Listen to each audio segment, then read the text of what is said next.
Hello guys, ayan magluluto tayo ng gabi, ginataang gabi or laing sa atin. Ayan. May nagbigay kasi sa akin ng gabi. Ayan yung mga ilalaok ko.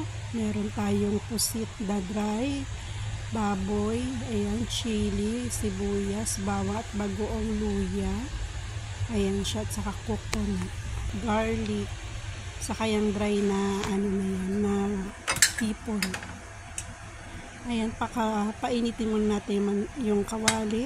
Lagay natin yung mantika pag mainit na. Unahin natin yung bawang. Igisa natin hanggang mag golden brown siya. Tapos susunod natin ng sibuyas. Ayan siya. Tapos lagay na rin natin ang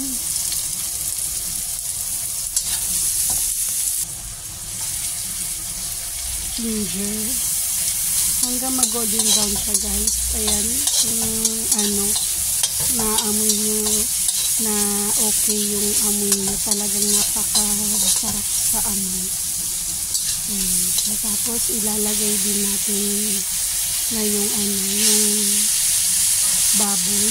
Gigisa na rin natin yung baboy para maalis yung lansa ng baboy. Pag nag golden brown na siya, saka natin ilalagay yung mga ibang sahog. Halo-haloin lang natin sa hanggang mag-golden brown. First time ko itong lulutuin, lagyan na rin natin yung seasoning ng asin. Ilagyan ko rin siya ng konting sugar guys. Nakikita nyo, nag-golden brown na rin yung baboy. Tapos next natin yung dry na pusit, saka yung dry na hipon. Napakabango niya guys. First time ko itong lulutuin at wala pa akong idea sa kakalabasan. Kasi hindi talaga ako nagluluto ng gulay parati. May nagbigay lang talaga sa akin kaya naisip kong gawing laing itong gabi. Kasi lagay ko na rin yung bagoong alamang. Konti lang guys ang nilagay ko. Yung maglasa lang ba sa konti. Ayan, nilagay ko na yung natin na gabi. Yan yung yung parang tangkay na. Lagay na rin natin yung dahon. Fresh gabi yan guys, hindi ko na binilad. Kasi marami naman nagsabi na okay lang lutuin yung fresh.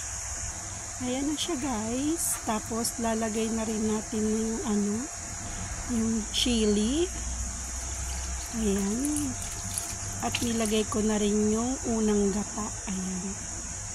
Nandito ako sa Hong Kong kaya yung gata yung ginamit ko, yung available lang dito. Pakuluin natin siya ng maayos. Yung talagang lutong-luto siya at hindi siya talaga makati. Talagang lutong-luto. Pag nyo na naluto na siya, ilagay nyo na rin yung last na gata para yung lasa niya talaga nanunuot talaga na masarap. Ayan yung pinaka ginawa ko. Nilagay ko na rin yung chili para may anghang din siya konti. Pero hindi ko pinutol yung chili. Ayan, kung nakikita nyo guys, kung nandito kayo, napakabango niya. At sana masarap ang luto ko sa laing nito. Kasi talagang hindi ko pa nasubukan, ngayon lang. Ayan, lutuin lang natin ng maayos. Yung kulong-kulo talaga siya para hindi siya makati. Ayan. Luto na guys ang ating laing. Nilagay ko na siya sa kanin. Ayan. Titikman na natin. Bye-bye.